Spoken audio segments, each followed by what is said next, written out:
different methodologies that we can perform. Either you have the BIM, you decompose it into a bunch of point clouds like this, directly without the use of your basically point cloud that you've collected.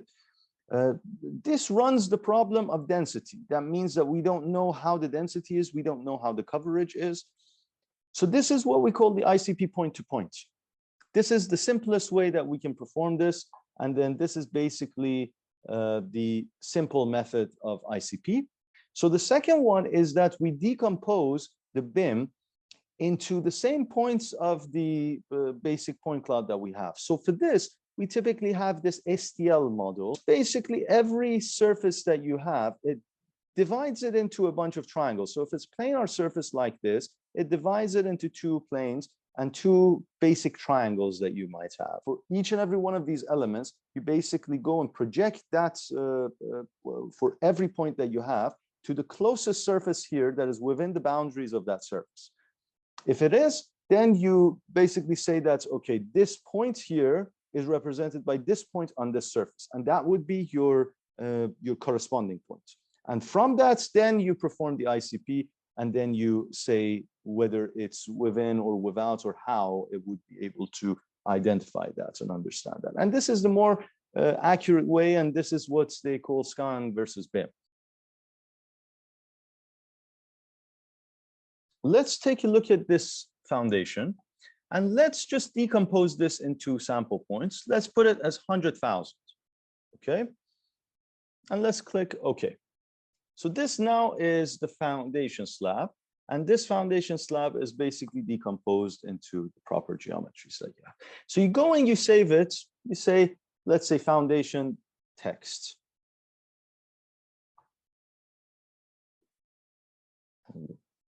Basically save that. Once you save it, you have that basic foundation point cloud there.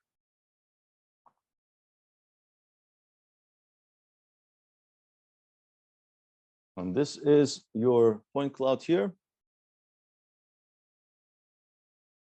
That's we're going to go and open it up in MATLAB.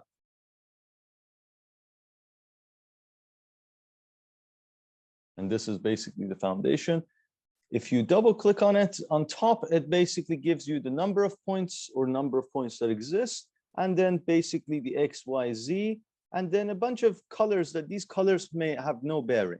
If you now merge these two clouds together, the same way that we've always had, let's say you have the foundation and you have a column, then the fourth column makes a bit of a sense, because then the number there is representing whether these are two different elements or not. So that might help a bit. But for a single one, these three are really are virtually non-usable. So at every iteration, because this is an iterative improvement, right? So let's say the first one. What ends up happening is that you have to find the closest point between the scan and the BIM that are smaller than this D threshold. And this is only a problem because we're going to have different resolutions between the scan and our BIM, because our BIM was basically taken directly from the cloud compare with some arbitrary density that we've added to it, right?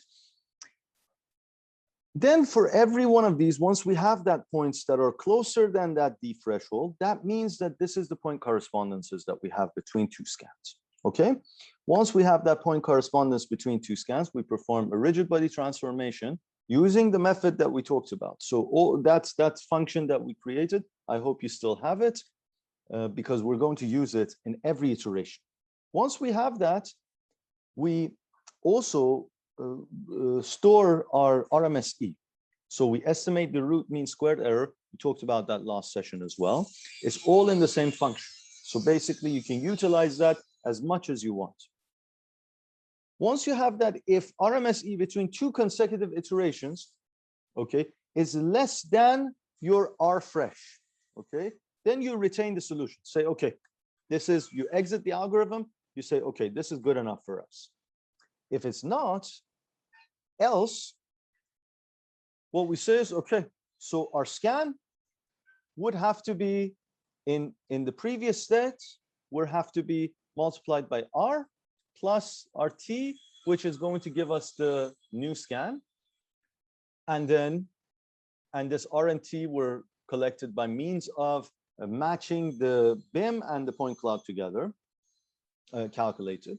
And then we basically add one to the iteration, just so that we have a consistency in the series that we're going to create. Okay, so reading the point clouds in MATLAB. Let's open up your MATLAB. You have the read PCI here, you have the foundation, you have the point cloud, point sample cloud. Okay, this is this. You basically go and copy this. And we talked about all of these aspects. You go and you copy this into the workspace. Once you perform that, you basically change it to that file name. So you say basically quote foundation dot text end quote, and you put a semicolon. And basically it's the first four, really the fourth one, as I said, because we don't have any intensity, because we don't have anything else, and the color was meaningless. Really, it's the first three that we have. So let's change this into X underline BIM is equal to XYZ of all of the rows, which is 2 dots, and 1 to 3, basically the first, second, and third column. Now let's do this for the sample point cloud. Now I'll warn you, it's going to give an error. Okay, so don't be surprised. This is just so that I can show you how it works. And then this is the error. So you go and you press Control and C to exit this. Once you press Control and C, you exit this part. And once you do it, we now have to accommodate for the number of columns that exist. So if you take a look at the sample point cloud, there's 1, 2, 3, 4, 5, 6, 7, 8 columns. But we only anticipated in our read PCI that it's going to be 7 columns. So what we have to add here is a %F again. Okay. That means that another column with a space separation between. Okay, now let's clear the commands there. And let's go and say XYZ is equal to that. And this time that you do it, you're going to get the proper one. Okay, let's change this name to X underline scan, which is the XYZ of us, but the first 3 columns, right? So again, double dots and then 1, 2, 3, and this would be XYZ of X of scan. So the X of scan and the X of BIM, these are the 2 that we have. Then we have to apply this transformation to it, okay? So this transformation matrix, this is what we had provided, right? So this is the transformation matrix that we have. Let's just add this transformation matrix inside of our MATLAB. So you go to the new variable, you add a new variable there. And let's call it transformation. Okay, so now in order to perform that transformation, there are 2 ways that we can perform this. One, by either creating something like this, which is first we have to create the 3 by 3 matrix here and take it as R. And then you have to do the tree, the T for your transformation, which are these 3. You can either do it like that, or you can perform the multiplication directly there. And the both would give you the same answer. Let's perform this point-to-point registration. So let's write this. Let's start a new script and let's write basically ICP registration. This is our code that we want to create. We want to create a function for this. Inputs. What are the inputs? You have the X of our BIM. You have the X of our scan. And that is pretty much it. But we also have a set of thresholds and we have some outputs. So let's say the outputs. And the outputs are our registration parameters, which is rotation, and R, translation.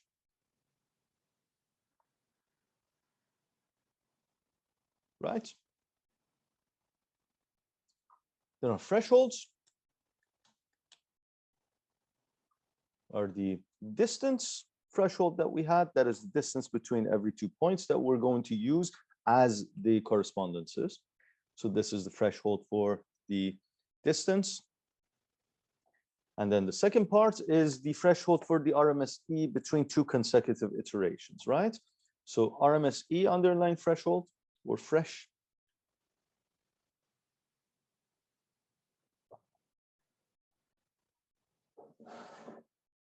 It's threshold for RMSE between consecutive basic iterations that we have. And this is basically the code that we're going to be writing. So the first part is what? We need to find the closest point between the first point cloud and the second point cloud.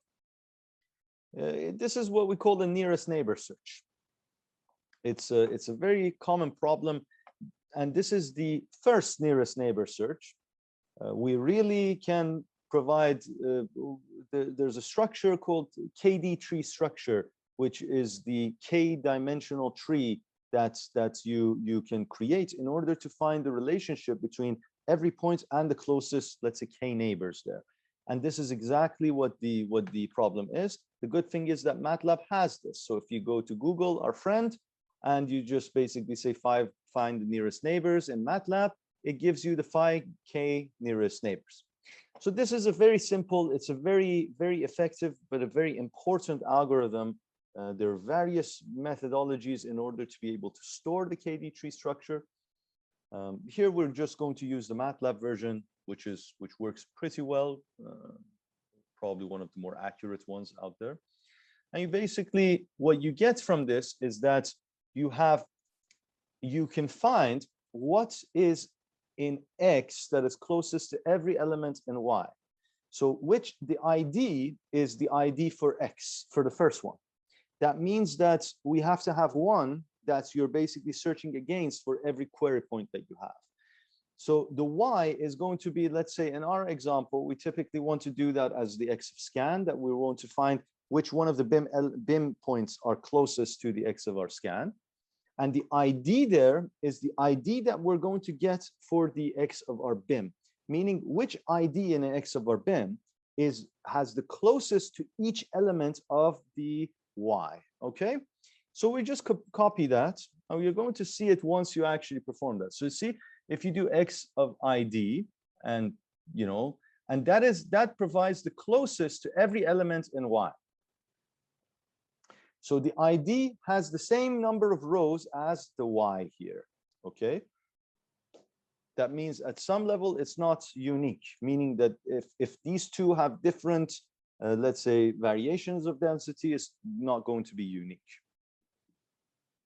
So the second part of here provides the distance. So you have the ID, meaning which one of the points in terms of its ID, in terms of row. Let's say if it's number 2, that means that it's the second row there. That particular point is the closest, let's say, to the first row of the other one, which is the Y here. And the distance, or this provides the distance there. So let's change the first one to X underline BIM, and the second one to X underline scan.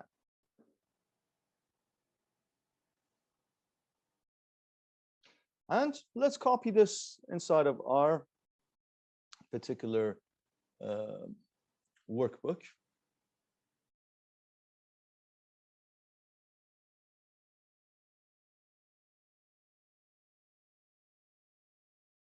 And once we perform this, we have a better understanding of what that means.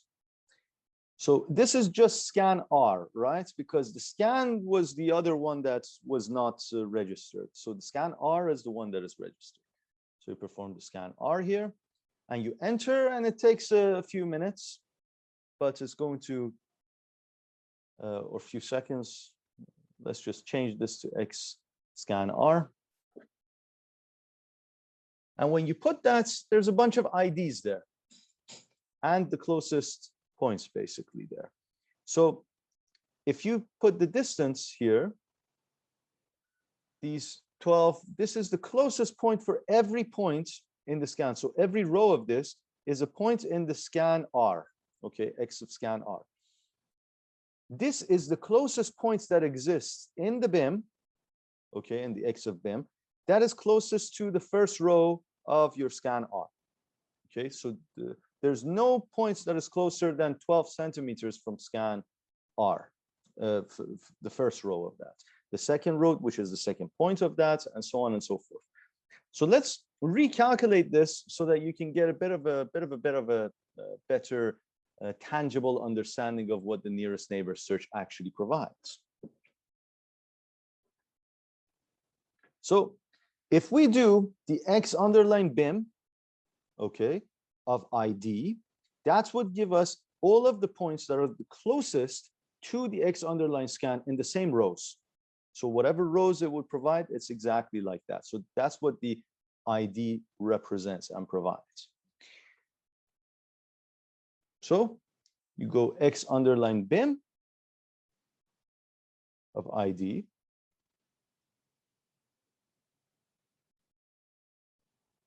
And all basically different parts there.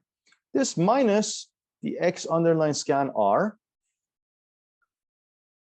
Okay, this to the power of 2, that would be the basically elemental to the power of 2, and then we want to sum it on horizontally, right? We talked about that to get the distance between two, basically between the same row, and then you square root that. And let's put a semicolon at the end. And this, when you don't assign a variable, it comes to ans, which is the answer. So this and ans should be the same, which they are the same. That means that this distance is nothing more than just finding the distance between every row of that with every row of the scan. And ID only represents basically your which ID of your X of BIM belongs to the is the closest point to which one of the points in the X of our scan. Okay, so that's what this ID represents, and that's what that distance represents. If you take a look at the unique parts of the ID, that means which one of these points are actually unique. What you end up getting is that an answer that is almost an order of magnitude less than the distance here. This is because of two reasons. One, that these are various much bigger point clouds that we have. You see this BIM is 100,000, and then this is scan R is about 300,000. So it's about 3 times as much. That's just the number of points. The other aspect is that they're very, very close together, and they're populated all on the bottom because that's the foundation, whereas the X of scan has those column basically facades there. And this is basically and essentially a function of the fact that these two don't have the same density and point density variation. And that is where that if you perform the ICP and perform the projected points using the STL file, it provides you with the opportunity to be able to create a same density of points between the point cloud of the BIM and the point cloud of the model, which doesn't create a problem with a significant amount of disparity and non-uniqueness. Basically, the function is not one-to-one here. So find the closest points within a threshold. Okay, that's the second part of that, right? So when we're saying finding the closest points, the first part is finding the nearest points. The second part is that these nearest points must be closer than our d fresh, right? Or distance underline fresh. So the second part of this, which is 1,1, is this dist of whichever we're going to be using must be less than our dist underline fresh. So in order to create this, we have to use a function that is called find. Basically, it's as simple as this. Because this is one-dimensional, we don't need to use this. We just, or K and N search, we can use find, which is a single row type thing. So find distance, which is what it gives you is the ID of the distance. that is smaller or equal to our dist of fresh. Okay. So this is going to be the ID, meaning the identity of which one of these. Let's call it LD or whatever you want to call it, as long as it's not the same as the ID here. So let's copy this and let's go. It gives you a bunch of logicals, or it gives you a bunch of basically, not logicals, a bunch of numbers that represents oh, so here we haven't yet specified the dist fresh. You can either specify it here and say 0. Let's say 0.5, or you specify it here as a variable and you say dist underline fresh is equal to 0.05. And once you perform that, then now you can perform this and find the LD, which LD represents the ID of each and every one of the points that are less points in the in basically the scan, okay? And ID of LD would be the points in the BIM that are less than this distance threshold, okay? Because we're doing it in the dist, right? And the dist is in the same as our X of scan of R, okay?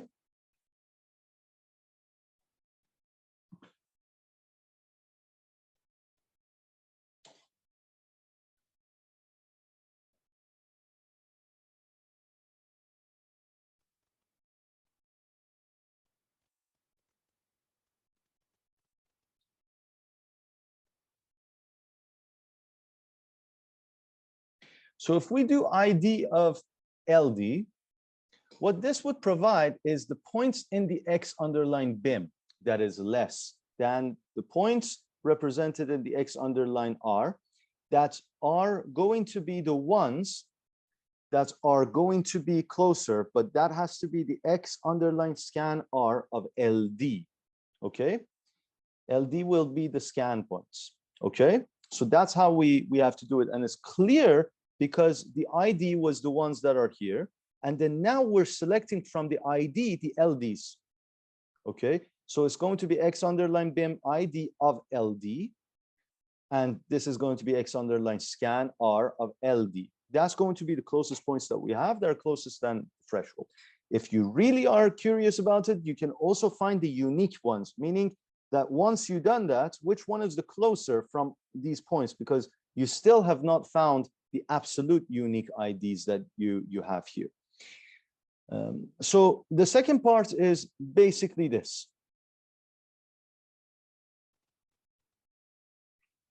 To use your rigid body transformation on your LD of ID. So wherever you've saved your rigid body transformation, for instance, for me is here, I'm just going to copy that into what I had. And once you copy that there, you're going to have this rigid body transformation underline FIM. That is what we did last session, right? You all have access to that, yeah?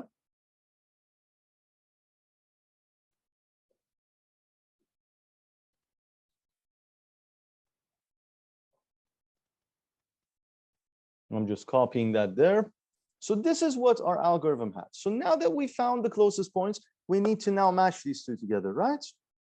Using our rigid body transformation function that we created the last session. So we just copy this. We just take it here and we say, okay. To perform rigid body transformation.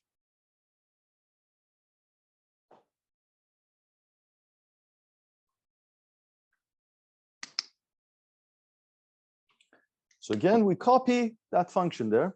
So what that function gave is that what X, how can we find the RT and the RMSE for when X is going to be taken to Y, okay? So our Y is going to be our BIM and our X is going to be our scan.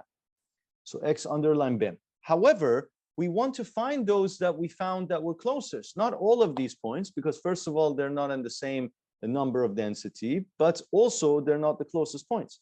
So for the BIM, it's going to be the ID of LD, okay? Meaning the LD is going to be under the umbrella of ID. That's going to be for our BIM, and for our scan is going to be the LD, okay? These are the IDs or the indices of the points whose distance is smaller than this distance of threshold that we've set at this point arbitrarily, and then you have to basically play around with it for some of your data as well to see which one is the best. And then at the end, you have to add another parenthesis. So this is your rigid body transformation. Let's just go and copy this.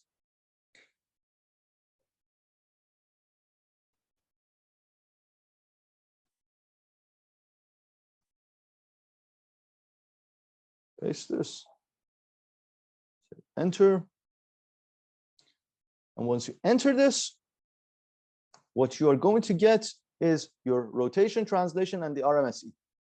So the RMSE is 0.16, okay?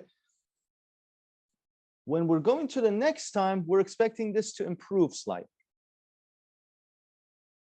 So the third one is to be able to see if that error that we have between two consecutive iterations are less than this RMSE fresh, which I'm going to change it to RMSE fresh because of consistency with this underline fresh. But it doesn't matter. It's a variable. It's that you can change. It's a threshold that you can change anytime.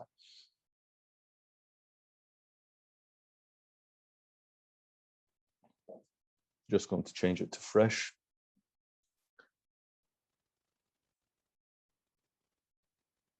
Okay.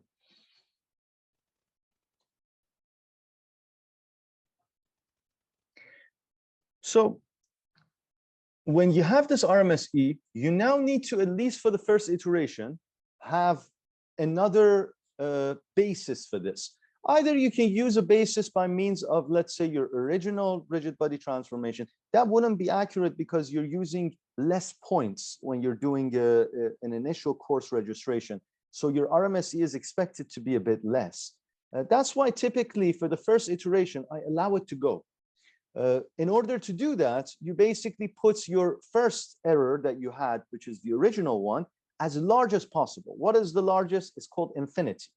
So you put that as large as possible. That means that the first iteration, it allows it to go with no challenge. And then the second iteration, we start now paying attention between two consecutive iterations.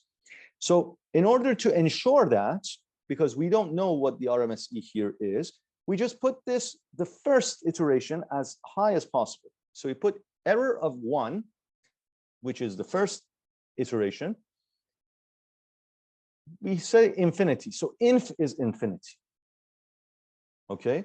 So because we have to use these types of indices, and we typically want to use, let's say, I equal 1, which is, that's where you're starting from.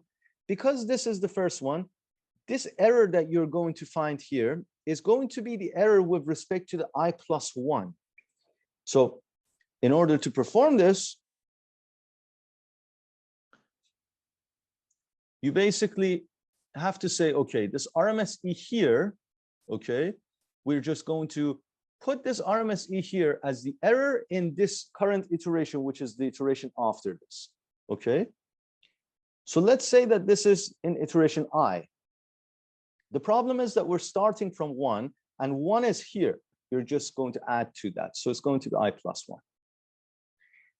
Okay, so now we have that. So now we have to compare between the error of the I plus 1 and the error of the I, right?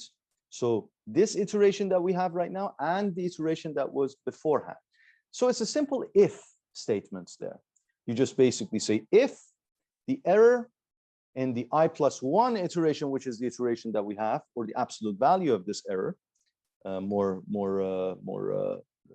specifically, minus the error in the iteration I. If this is smaller than or equal to our RMSE underlying threshold, we have to now break this algorithm. That means that it's satisfying our convergence criteria. That means that this algorithm has converged. Our convergence is with respect to this RMSE of threshold. This is condition for convergence. A condition that must be met. So here we have to exit the algorithm. So I very briefly talked about, okay, we don't know how many iterations this is going to go through. So we can't use a for loop because we don't have the end of it. Well, we can, it's just going to be very, very complicated to do that and break from that. What we can do here is that we basically can introduce what we call a while loop, which I'm going to talk about it. So I'm going to talk about the exit of this a bit later, but I'm going to talk about, okay, if this condition is not met, that means that we have to go back and redo it until this condition is met, so that we can now exit this loop that we are creating. So for that, because we want to kind of add to that loop, we just add an extra I, one to every type of iteration. That means that this is iteration I. The next run is going to be the iteration I plus 1, right? So our I would be equal to I plus 1. That would be another iteration. Essentially, we finished our second iteration or our first iteration. Now it's going to go to our second iteration. Now it's going to go to our third iteration until this condition is met. And we're going to talk about that as well. And in order for us to be able to create that, every iteration, what's going to happen? That X underline scan of R, okay, has to be now rotated and translated with respect to this rotation and translation that we've created. Okay, so we go and say X underline scan would be equal to X underline scan of R times our rotation plus our translation. And that's it. And hope that by means of this rotation and translation, the next time around, this would actually get better and better and better until our RMSE underline fresh is met. Sometimes when the error is too much and our RMSE too little and too much and our RMSE of fresh is too little, this would never meet. And you now have to create some other types of convergence criteria as well. So it's essentially rotate the scan using the newly and rotate and translate. Okay, so all of these needs to go through a loop. Okay, we don't know how many loops, but we need to perform all of these tasks until this condition is met. Once it's met, we can break free and then create that. In order for us to be able to break free of this, I typically use a while loop. So with the while loop, I say, okay, if we can do this and we use a while loop, I say, okay, we have a particular variable, let's say ID or whatever variable you want to put. We put it as 0 or 1 or whatever number you like to put it as. We say, while this number is what number we already assigned to, while this equals this, just perform this. Once this condition is met, you change that number. Once you change that number, it no longer is the same number. So, and because it's not the same number, the while loop just exits itself because it says, okay, it's while, let's say LID is equal to 0. But now here, when it fixes that, when this condition is met, we've changed it. Once we change it, then we have the ability to break free. So this is how I typically write these types of codes. I say, okay, while, or I put like, let's say IL equals 0. That is that intermediary variable that means nothing. You can put it as 1,000. It doesn't matter. While IL is equal to 0, meaning is equal here, okay, perform these. Once this happens, now let's change the value of our IL. Let's change it to 1. Let's change it to 10. Let's change it to 100. It doesn't matter. As long as it's different than this, this is going to break because no longer is this condition met. And then at the end, you just put an end there. Now, this is your ICP. Okay, so let's run this algorithm and make sure that it works.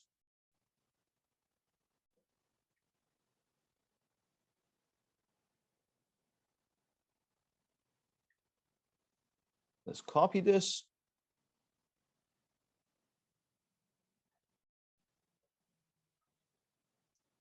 Let's put the error of 2. Basically, we have the first one as infinity and the second one as this that we got from the RMSE.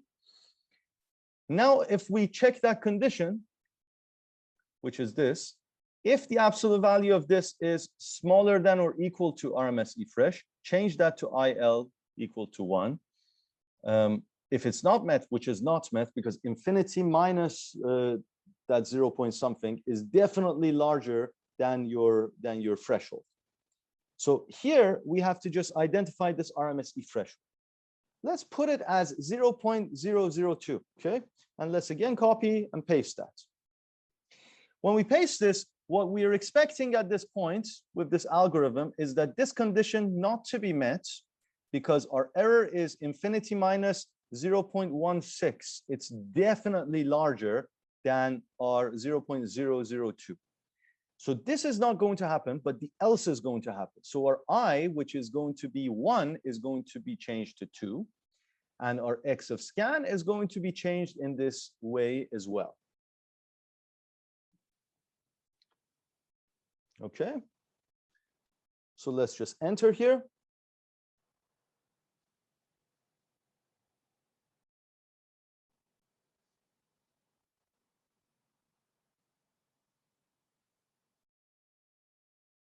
So our I has changed to 2 and the X of scan has been, because this is met, this 100% will be met as well. This is the whole thing. Let's do it again. Let's just copy this whole thing there. And let's just copy it from there to the error there. Yes, not before the condition. And let's paste it here. I'm just cleaning it up so that you can see it more clearly. And it's going to take a bit.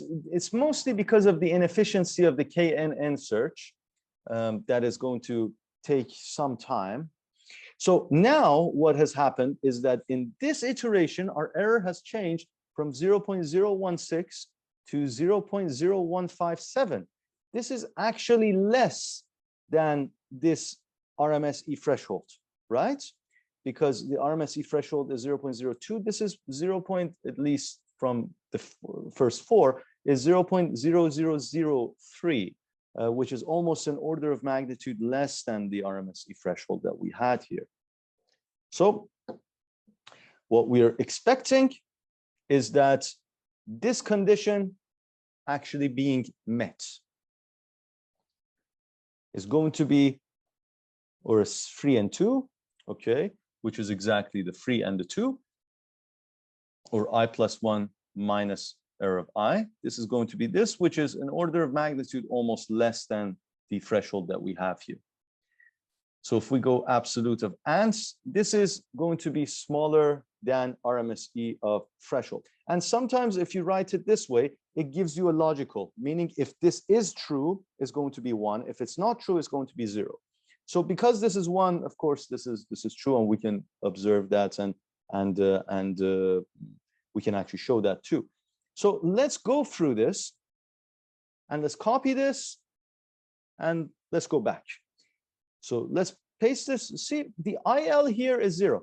Once we copy and paste this and press enter, this IL should be 1, which is right now 1.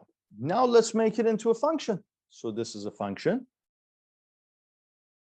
ICP underline point to point underline our FIM. This is X of scan, or X of scan R, and X of BIM, and distance threshold, and our RMSE threshold.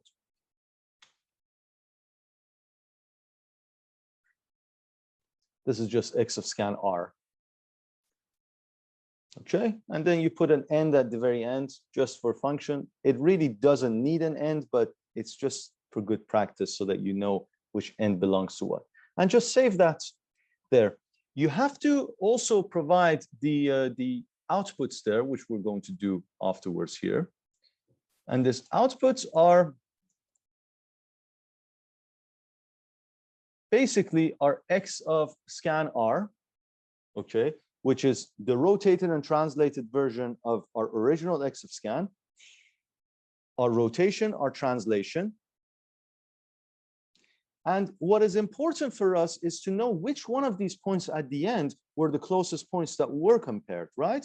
So we really need the ID or the ID of LD, and we need the distance there, which is this.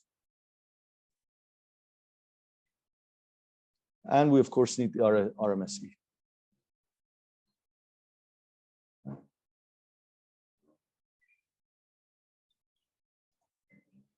So we need the ID and the distance.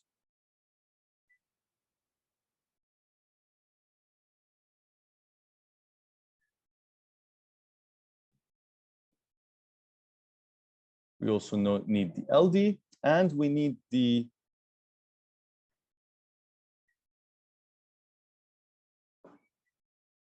distance, let's say, or dist of LD, right? So this one, we just basically create a new variable for that called, let's say, distance.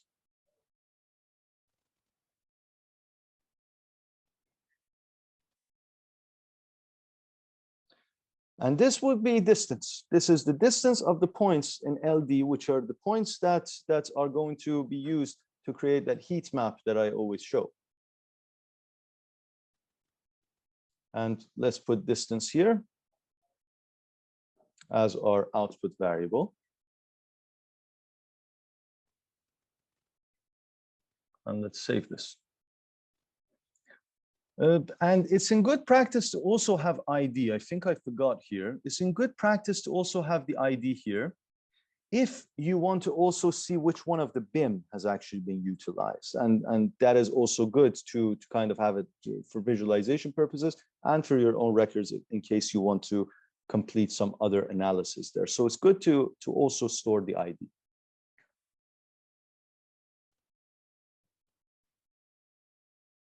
Okay.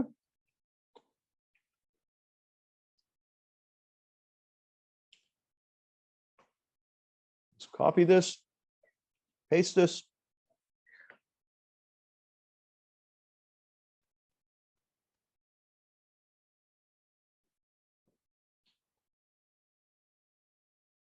And let's enter it.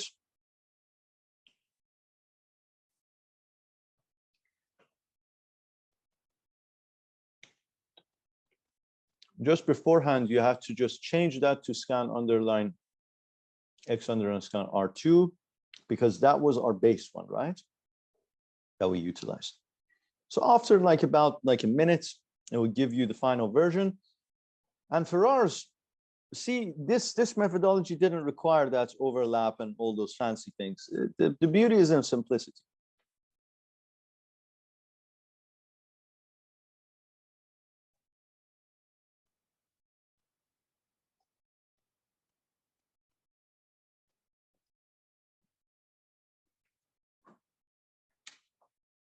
So when you compare it with the R2, oh, sorry, this is because it's 4, it has to be 1 to 3. For the same points, now let's rotate it to 90. So let's go view 90 and let's go back. And let's just change those as well. That was the first one. I'll just delete it. Let's just change the color of these.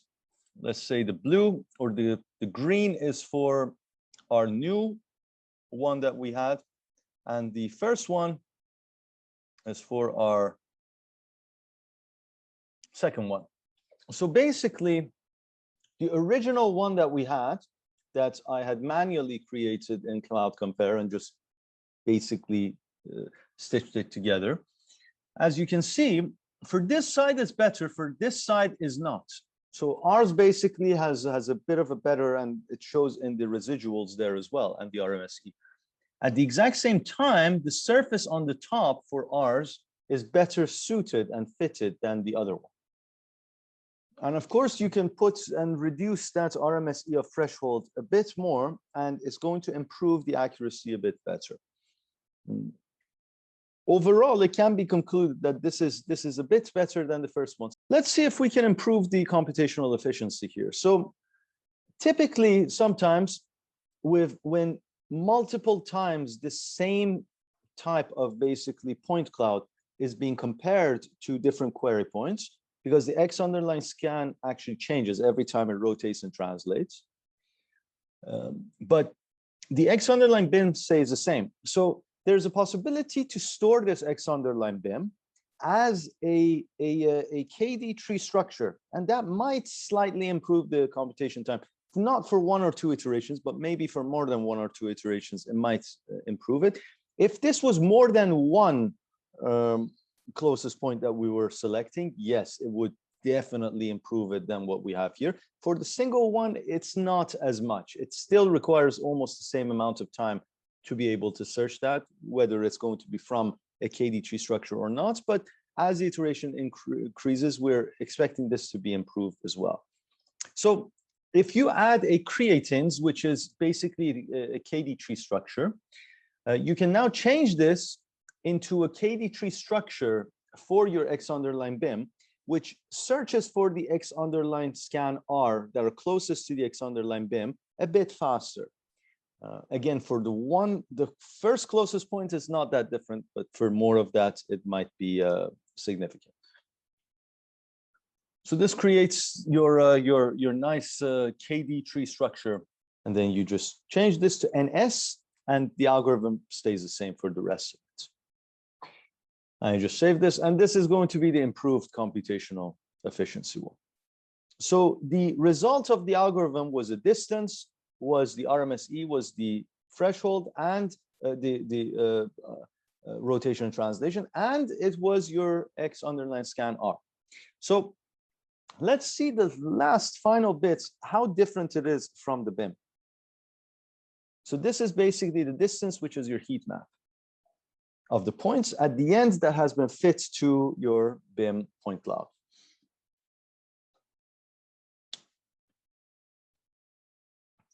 So LD represents the scan underline X underline scan R IDs that are corresponding to this distance, right? So let's go PC show X underline scan R, but this has to be the LD and the rest of the columns. And the third or the fourth one, you just put the distance. And let's go and see how this looks. Let's go back. And I'm just going to change this and remove the rest of them so that it kind of gives the heat map properly, because it gives the heat map in a relative if you don't change that. And this is basically the heat map. You can even put the heat map by that sign here, and by clicking on that, and I'm just going to change the color of the background into white, and maybe change the color of this. You just click on this, and this menu shows. So if you click on the curve, this menu shows, and if you click on the rest of it, you can change the heat map.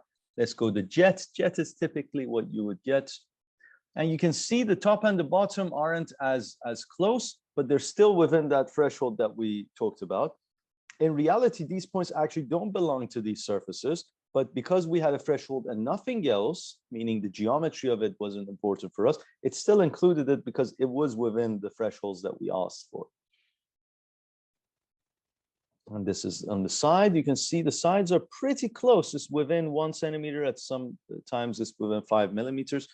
It's good enough in terms of what we wanted to do in comparison between them, and then we can actually see if it's within the tolerances or not. So this is the heat map to kind of give you an idea of which parts of these surfaces are not complying with your actual BIM,